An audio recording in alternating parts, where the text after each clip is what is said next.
What is going on, my friends? I hope you are doing well today. The team at TRE wants to say thank you so much for all the support. Thank you for joining today. This is the Real Estate Podcast, and we want you guys to do us a solid. If you don't mind, can you help us get the message out? We believe that real estate can be for anybody, and we believe there's opportunities for people to grow with us. So if you can, please share, subscribe, like, comment. Thank you for being here on our journey, and we are going to continue to add as much value as we possibly can and try to shake up the industry. Let's dive in. For me, I know there's a lot of people who are able to kind of like push themselves and just to jump over the hurdle, just without any type of pain. For me, it was I had the pain of working that W-2 job, and I have my daughter, and I just couldn't spend as much time with her as I wanted to. And so Yeah. I pursued getting my real estate license in order to have just another income stream.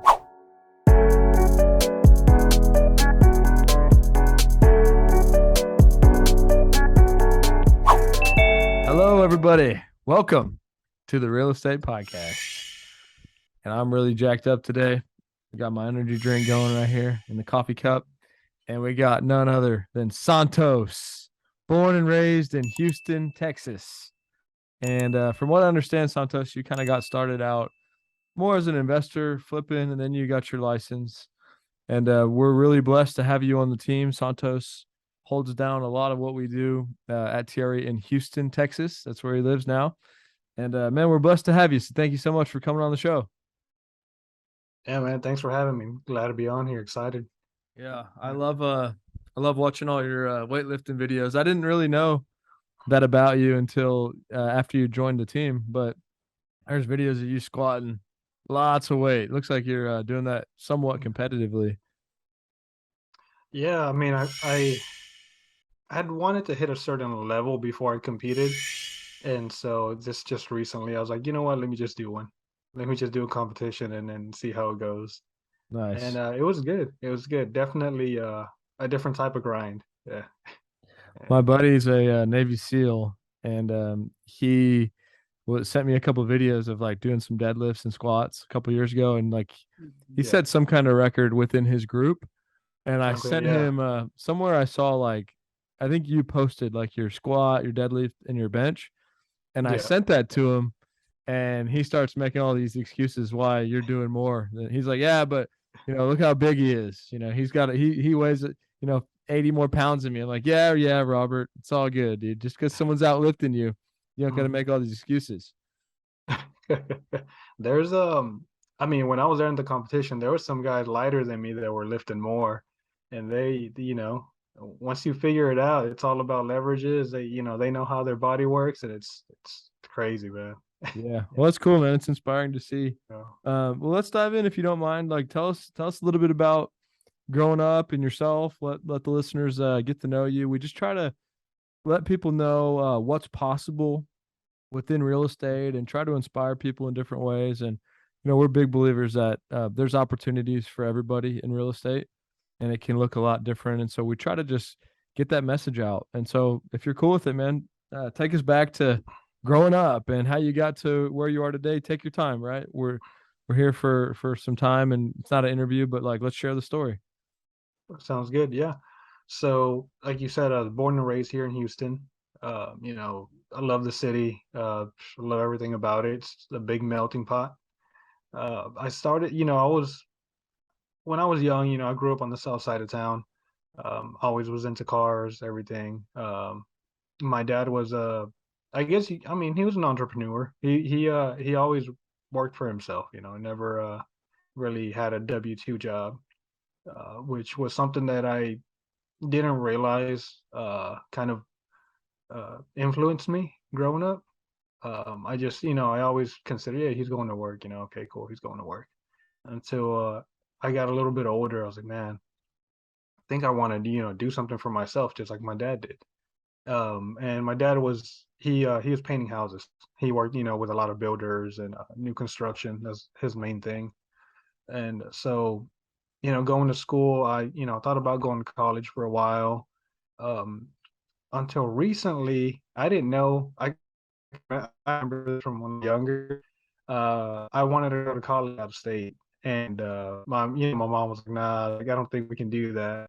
And I completely forgot about that part of the conversation was there too long ago. I completely forgot that I wanted to go to college at one point.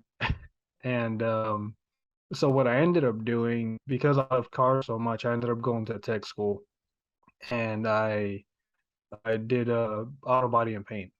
I was doing that for a while. I love it. I still love it. I just I don't do it as much.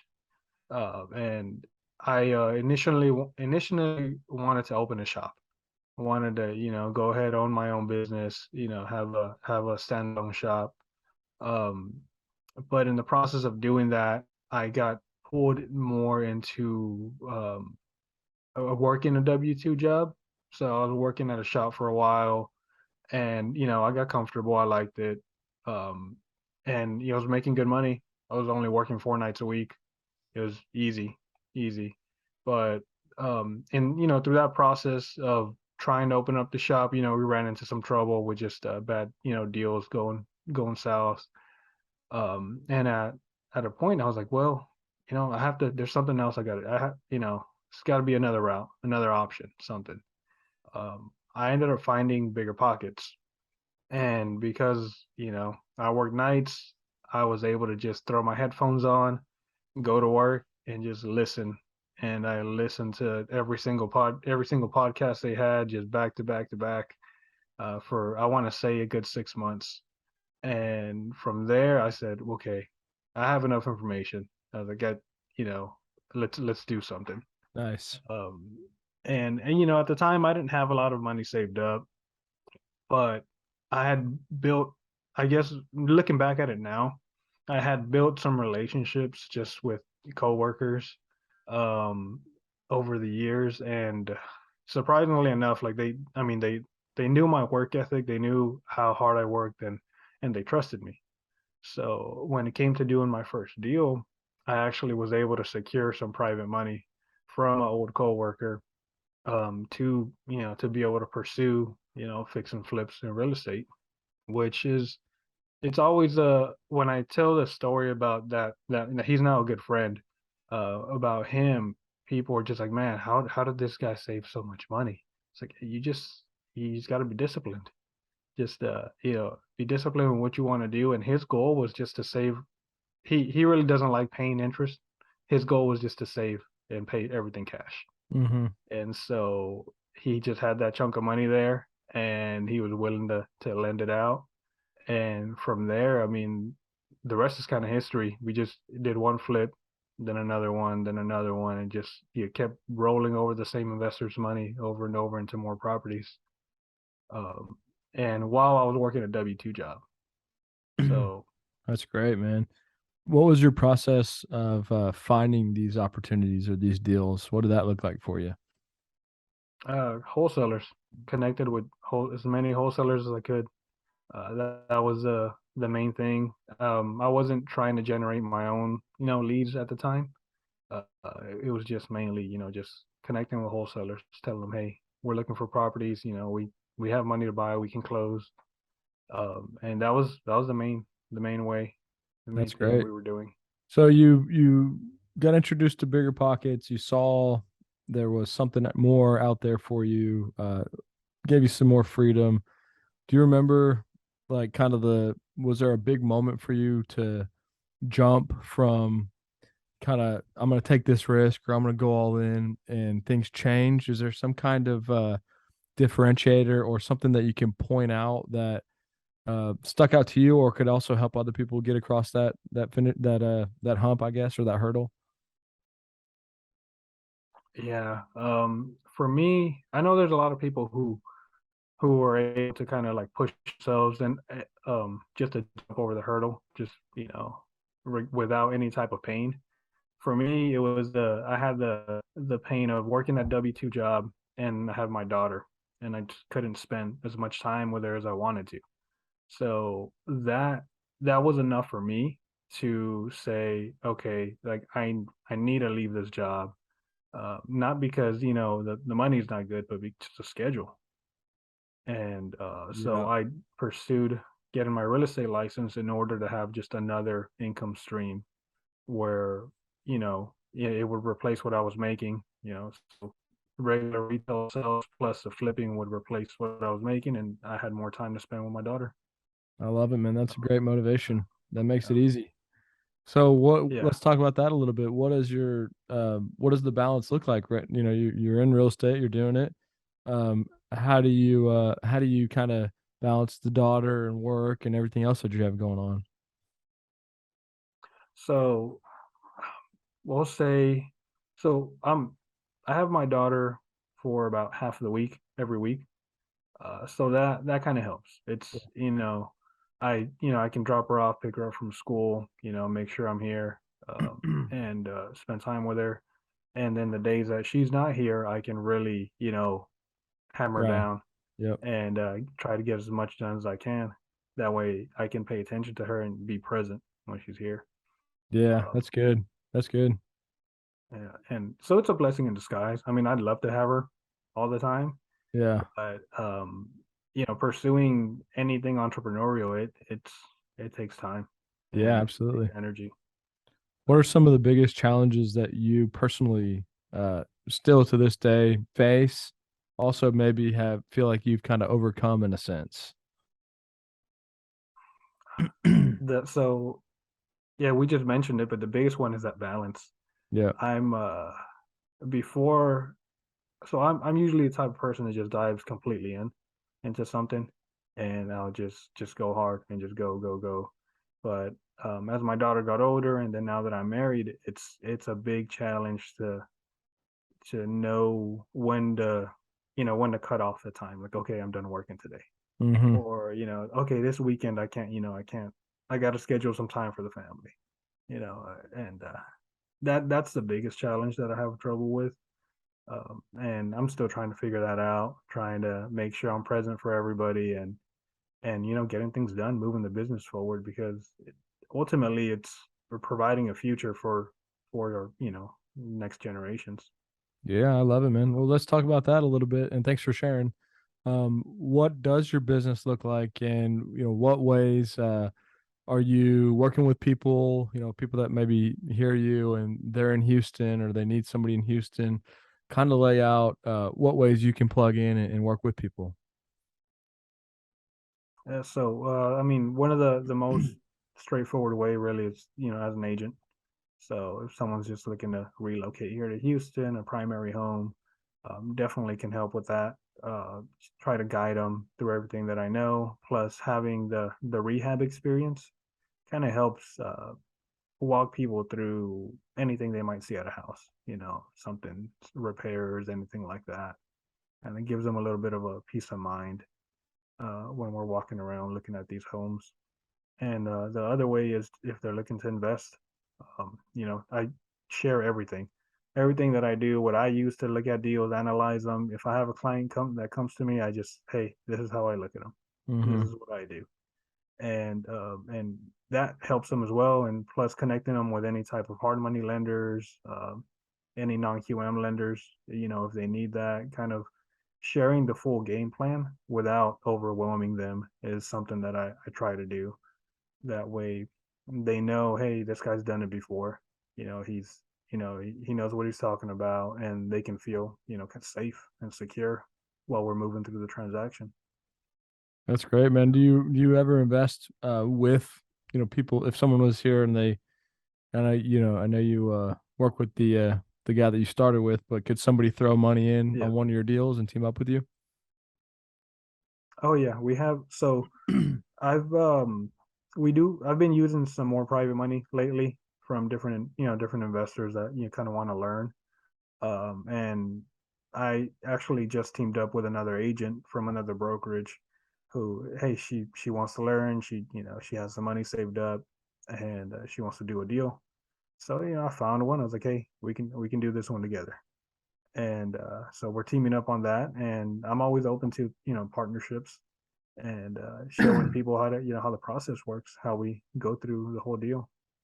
That's great, man. I feel like a lot of people maybe they're at a different brokerage and they feel like, there's no reason to talk And there's just so many things that you can do and ways you can team up with people.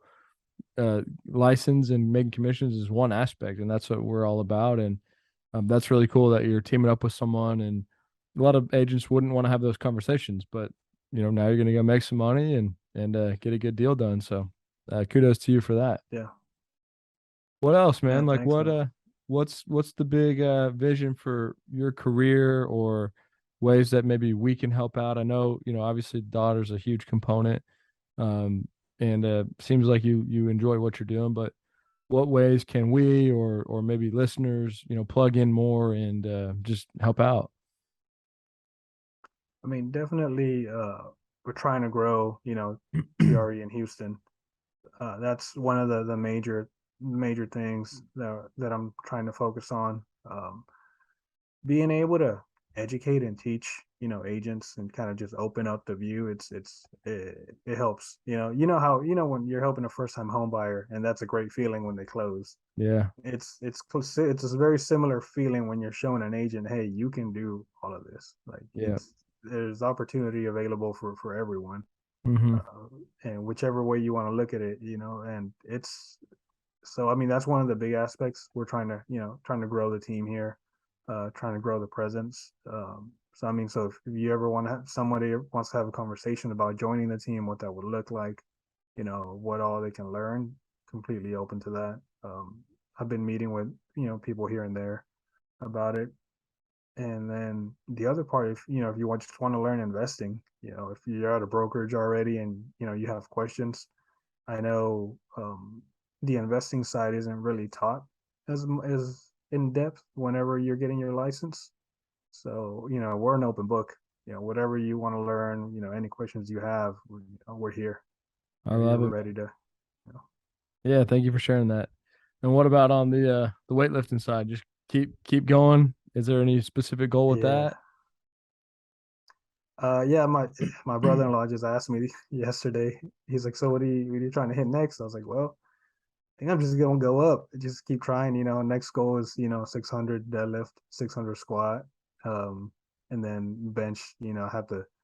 My bench messed up during the meet. I completely messed up my training. I got so busy with work and then kind of fell off. But I'm trying to hit 315, 320. So, Okay. I love it, man. yeah. We'll stay tuned. I'll see some of those videos, you getting those numbers. Oh yeah, I appreciate it. Appreciate it. Cool, man. Well, last question before we get out of here. Maybe just some kind of advice that you would have, or if you were to have some kind of roadmap to success within real estate, what you would want to tell somebody that, maybe they've been in the business a while or they're getting started, some things that have really resonated with you that you hold true. Take the floor and just give us some value on this if you can. Yeah, oh, man. There's a couple things. I would say the one that I think about a lot is like, okay, this real estate, it's simple, like, but it's not easy. Like, it's very difficult in just different ways. The one that's coming to my head most recently is just you have to have thick skin. You have to have thick skin. It's definitely it's an industry that it's a relationship. You have to find who's loyal, and you have to really filter through people, and try to actively build those relationships by providing value without expecting anything in return. Um, Yeah. the minute you're expecting something in return, you're gonna get disappointed, and that's where the thick skin comes in. Um, I would say just keep pushing forward. Keep doing what you're doing, keep the game plan going, and eventually you will see results. You know, that's the biggest thing that just comes to mind from just recent experiences. Yeah. No, that's wisdom, man. It's for sure. And I talk about that all the time with our brokerage is like, you're with us at Thierry in Houston, and it's not that you're required. Nobody's required to be loyal. But it's very rare in this industry. And so, Yeah. everyone's on to the next brokerage. And what we're trying to do is create a sense of that and also be that ourselves, Mhm. which I think is not that prevalent in the brokerage industry. And so that's a big goal for us is how do we create loyalty and show loyalty Not that we expect that, hey, Santos has got to be with TRE forever. But if we can do something special, loyalty is a beautiful thing, right? And Right. obviously, if there's more opportunity or something better for people, we're all about it. But just to show, like, hey, lead by example, and we're not perfect by any means, but try to get to that point of like, yeah, you can count on us. We're gonna be loyal, and let's be, doing a podcast, 30 years from now, regardless of Right. what brokerage, at the end of the day. But ideally, it'd be somehow working together with the right people. Like you said, you got to sift through. It is Yeah. hardcore, and we all make mistakes, but we all have to try to learn from them and try to forgive people because Hmm. sometimes people are stressed and they make the wrong decisions, and more so based on money than on the person. Um, Hmm. but it's a rare thing in this industry for sure. So that is a big challenge, is to you got to kind of, like you said, thick skin, but also be street smart in a sense, and just know that like Yeah. there are going to be people that will try to take advantage of any situation that they can, Yeah. really. Oh yeah. Oh yeah. Yeah. That's why, I mean, one of my big things is just being transparent. Hmm. Just being transparent with people. It's I try to do that with everyone, clients, any wholesaler I'm dealing with, or if I get a wholesaler who calls me, I'm like, hey, or if I get an offer from a wholesaler, like, hey, are you trying to wholesale this? And if they tell me yes, then I'm more than likely, they're like, yeah, go ahead, market it. Yeah. But Yeah. but once you start lying and stuff, I'm just like, all right, I don't know. Right. Right. Right. Well, I love it, man. Well, I Yeah, appreciate man. you. What ways can listeners reach out and get a hold of you?